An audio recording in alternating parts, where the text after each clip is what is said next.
विद्यार्थी मित्रांनो, आपण सहकार पतपुरवठा व पणन यामध्ये प्रकरण क्रमांक 16 कृषी विपणन यामधील महत्त्वाचा घटक आज आपण पाहणार आहोत।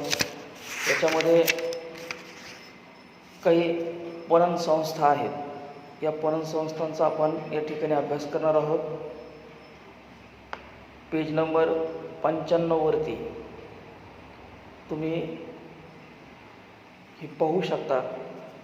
आता पणन संस्था आहेत महाराष्ट्र राज्य पणन मंडळ।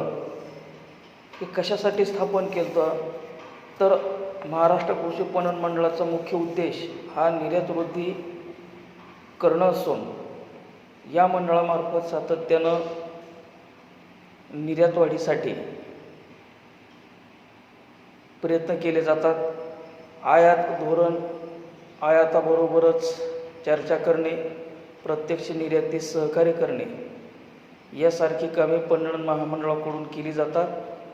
तसंच जे काही उत्पादनाची निर्यात होत नाही अथवा ज्या बाजारपेठांमध्ये त्याची निर्यात होत नाही अशा उत्पादकांची निर्यात चालू होण्यासाठी कृषी पणन मंडळामार्फत संशोधन व विकास उपक्रमांमार्फत निर्यात वृद्धीसाठी प्रयत्न केले जातात। आता याच्यामध्ये काही संस्था आहेत। महाराष्ट्र राज्य पणन मंडळानं काही संस्था या ठिकाणी शिखर सहकारी संस्था स्थापन केल्या, जसं की महामँगो, महाग्रेप्स, महाबनाना या शिखर संस्था आहेत। आता या संस्था स्थापन केल्यानंतर निर्यातीसाठी कोणकोणत्या सुविधा या ठिकाणी आवश्यक असतात त्या सुविधा महाराष्ट्र राज्य कृषी पणन मंडळाकडून पुरविण्यात येतात। निर्यातीसाठी अनुषंगिक सुविधांची उभारणी, जसं की शीतगृह असेल, ग्रेडिंग असेल, पॅकिंग असेल, प्रशीतकरण असेल, प्रक्रिया असेल, ही जी काही सगळ्या सुविधा आहेत या सुविधा उभारण्याचं काम करणं गरजेचं आहे निर्यातीच्या दृष्टिकोनातून। आणि त्याचाच विचार करून कृषी पणन मंडळानं राज्यामध्ये pre-cooling, cold storage, grading, packing, त्याचबरोबर विमान वाहतूक सुविधा केंद्र, पेपर हीट ट्रीटमेंट या ज्या काही सुविधा आहेत या सुविधा पुरवण्याचं काम या ठिकाणी महाराष्ट्र राज्य पणन मंडळाकडून केलं जातं। आता त्यापैकीच pre-cooling, cold storage, grading, packing, lime या महामँगो या संस्थेच्या कुडाळ या ठिकाणी कार्यक्षेत्रावर, तसेच घाऊक भाजीपाला बाजार आवार, वाशी, मुंबई येथे प्री-कूलिंग, कोल्ड स्टोरेज, आधुनिक ग्रेडिंग, पॅकिंग, लाईन यासारख्या सुविधा उभारणी केलेल्या आहेत। आता विमान वाहतुकीची सुविधा या ठिकाणी लोहगाव, पुणे येथे कृषी मालाचे निर्यात करण्यासाठी विमान वाहतुकीची सुविधा त्या ठिकाणी उपलब्ध करून देण्यात आलेली आहे। हीट ट्रीटमेंट सुविधेची मशिनरी जपान येथून आयात करून सदर सुविधेची वाशी, नवी मुंबई येथे उभारणी करण्यात आलेली आहे। त्यामुळं जपान, ऑस्ट्रेलिया, न्यूझीलंड यासारख्या नवीन बाजारपेठा राज्यातील कृषी उत्पन्नास प्राप्त झालेल्या आपल्याला दिसून येतात, ते शक्य झालं। आता कृषी निर्यातीसाठी कृषी पणन मंडळाच्या काही योजना आहेत, जसं की आयात निर्यात परवाना काढून आपेडाकडं त्याचं रजिस्ट्रेशन करणं, देशनिहाय उत्पादनाची परदेशातील आयातदारांची यादी उपलब्ध करणं, खाजगी निर्यातदारांना निर्यातीसाठी निर्यातयोग्य गुणवत्तेचा माल पुरवठा करणं, शेतमालाची गुणवत्ता तपासणी, ग्रेडिंग, पॅकिंग इत्यादी कामकाज प्रत्यक्ष निर्यात करून देण्याचं काम या योजनेअंतर्गत शेतकरी तसेच सहकारी संस्थांकडील उत्पादित डाळिंब आणि पॉलीहाऊसमधील उत्पादन, जसं की विविध फुलांचं उत्पादन असेल, कार्नेशन असेल, जरबेरा असेल, गुलाब असेल, शेवंती असेल, निशिगंध असेल, या फुलांची निर्यात करून देण्याच्या कामकाजास सुरुवात या ठिकाणी झालेली आहे. कृषी पणन मंडळास प्राप्त होणाऱ्या विविध ऑर्डर पूर्ततेसाठी खाजगी निर्यातदार किंवा खाजगी संस्थांना देणे, केंद्र तथा राज्य शासनातील कृषीमाल निर्यातीबाबतचे विविध अनुदान व योजनांचे प्रस्ताव तयार करून ते देणं, विविध देशांमध्ये कृषी मालाची निर्यात करण्यासाठी आवश्यक असलेल्या क्वालिटी ऑर्डर्सबाबत तसेच त्या देशातील आयात कराराबाबतची जी काही माहिती आहे ही माहिती उपलब्ध करून देणं, या अशा एक ना अनेक सुविधा या ठिकाणी या पणन संस्थांकडून केल्या जातात. आता आपल्याला पाहायचं आहे महाग्रेप्स. एक मिनिट. महामँगो हे आंबा उत्पादक शेतकऱ्यांचा महासंघ आहे.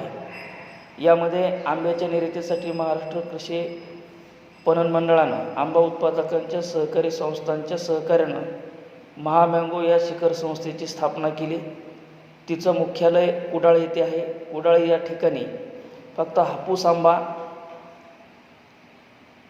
केंद्र त्या ठिकाणी आहे. हापूस आंब्याची निर्यात होते. त्या ठिकाणच्या सुविधा, हापूस आंब्यासाठी निर्यातीसाठी लागणाऱ्या सुविधा कुडाळ या ठिकाणी, जिल्हा सिंधुदुर्ग या ठिकाणी उभारण्यात आलेल्या आहेत. तर केशर आंब्यासाठी औरंगाबाद या ठिकाणी तशा सुविधा उपलब्ध करून देण्यात आलेल्या आहेत. Grading, packing, pack house, cold storage, pre cooling ह्या ज्या काही सुविधा असतात या सुविधा या ठिकाणी उभारण्यात आलेल्या आहेत. तसेच सदर सुविधा उभारणीसाठी आर्थिक सहाय्य आपेडा, नवी दिल्ली व महाराष्ट्र राज्य कृषी पणन मंडळ यांनी या ठिकाणी केलेलं आहे. त्याचबरोबर केशर आंबा, त्यानंतर महाग्रेप्स हे द्राक्ष उत्पादक सहकारी संस्थांचा एक महासंघ आहे. या महासंघाची स्थापना ही 19 जानेवारी 1991 पुणे या ठिकाणी करण्यात आली. आज मी 30 सांगली, सोलापूर, लातूर, पुणे आणि नाशिक जिल्ह्यातील 16 द्राक्ष उत्पादक सहकारी संस्था या महाग्रेपच्या भागीदारी झालेली आहे. महाग्रेपचे प्रमुख कार्य म्हणजे द्राक्षाच्या निर्यात वाढीसाठी द्राक्ष उत्पादक विभागात प्री कूलिंग, कोल्ड स्टोरेज यासारख्या सुविधा उभा करणं.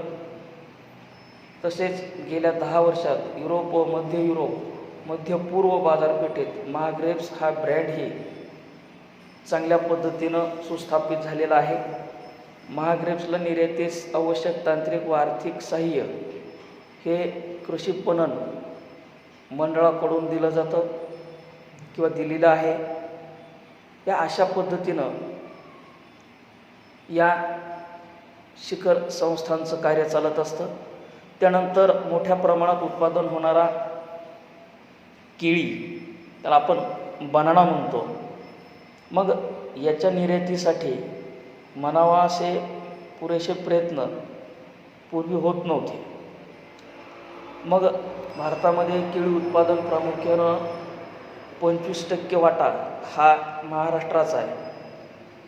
मग यामुळं किमान 25 ते 40% मालाचं नुकसान होत होतं. मग स्थानिक वाहतुकीच्या सुविधा सुस्थापित झालेल्या नाही. या सर्व बाबींचा विचार करून 1 जानेवारी 2002 रोजी महाबनाना संस्थेची स्थापना करण्यात आली. केळी निर्यातीसाठी सद्यस्थितीत खूप अडचणी जरी असल्या तरीसुद्धा एकूण क्षेत्राचा उत्पादनाचा विचार करता महाराष्ट्रातील केळीची निर्यात होणं खूप गरजेचं आहे. या सगळ्या गोष्टी विचारात घेऊन त्याच्यावरती अभ्यास करून नवी दिल्ली यांच्या मदतीनं, म्हणजे कृषी पणन मंडळानं आपेडा, नवी दिल्ली यांच्या मदतीनं रावेर, जिल्हा जळगाव, महाराष्ट्र या ठिकाणी केळी निर्यात सुविधा केंद्र उभारण्याचं त्या ठिकाणी ठरवण्यात आलेलं आहे. त्याचं कामही सुरू झालेलं आहे. यात केळीसाठी प्रशीतकरण, शीतकरण, रायपनिंग चेंबर हे ज्या काय आधुनिक हाताळणी यंत्र उभारणी यासाठीच्या ज्या काही या सुविधा आहेत अशा प्रकारच्या या सुविधा त्या ठिकाणी उपलब्ध करून देण्याचं काम त्या ठिकाणी झालेलं आहे. महाबनानाचे मुख्यालय जळगाव येथे असून संस्थेची ध्येय धोरणं जी काय आहेत ती कोणती आहेत? तर निर्यातीचं नियोजन व त्यांचं कामकाज करणं, निर्यातीच्या दृष्टीने योग्य नवीन जातीच्या माहितीचं संकलन व पुरवठा करणं, ऊती संवर्धनाद्वारे तयार केलेल्या रोपांचा पुरवठा करणं, उत्पादन मार्गदर्शन करणं, कार्यशाळा प्रशिक्षण आयोजन करणं, निर्यातक्षम उत्पादन होण्यासाठी प्रयत्न करणं, कीड व रोगांच्या नियंत्रणासाठी तज्ज्ञांच्या भेटी, शेतकऱ्यांना मार्गदर्शन किंवा मार्गदर्शनाचं आयोजन करणं, स्थानिक व आंतरराष्ट्रीय बाजारपेठांमध्ये विपणनाच्या दृष्टीने प्रभावी व्यवसाय त्या ठिकाणी उभा करणं, या सगळ्या सुविधा या प्रत्येक शिखर सहकारी संस्थांमध्ये त्या ठिकाणी दिल्या जातात. या सहकारी संस्थांच्या माध्यमातून मोठ्या प्रमाणात आज आपल्या महाराष्ट्रातून आंबा असेल, द्राक्ष असेल, केळी असेल ही मोठ्या प्रमाणात निर्यात होते. अशा पद्धतीनं पणन सहकारी संस्था ज्या काय आहेत याचा आपण या ठिकाणी अभ्यास केलेला आहे. तुम्हाला परीक्षेसाठी हा प्रश्न 10 मार्कासाठी येऊ शकतो. प्रश्नाचं स्वरूप असं असेल, महाराष्ट्र राज्य पणन मंडळ याविषयी सविस्तर माहिती लिहा, किंवा महामँगो असेल, महाग्रेप्स असेल, महाबनाना असेल, या वेगवेगळ्या संस्थांवरती तुम्हाला वेगवेगळा प्रश्न पडू शकतो. पण 100% 3-4 पॉईंटपैकी तुम्हाला किमान 5 ते 10 मार्काला यातला प्रश्न हा निश्चित येईल. त्यामुळं ही पॉईंट तुम्हाला दिसत आहेत समोर. हे पॉईंट मी सांगितलेली माहिती पुस्तकातून पुन्हा त्याचा अभ्यास करा आणि याच्यावरचे सविस्तर प्रश्न उत्तरं लिहून माझ्या वैयक्तिक व्हॉट्सॲपवरती पाठवा.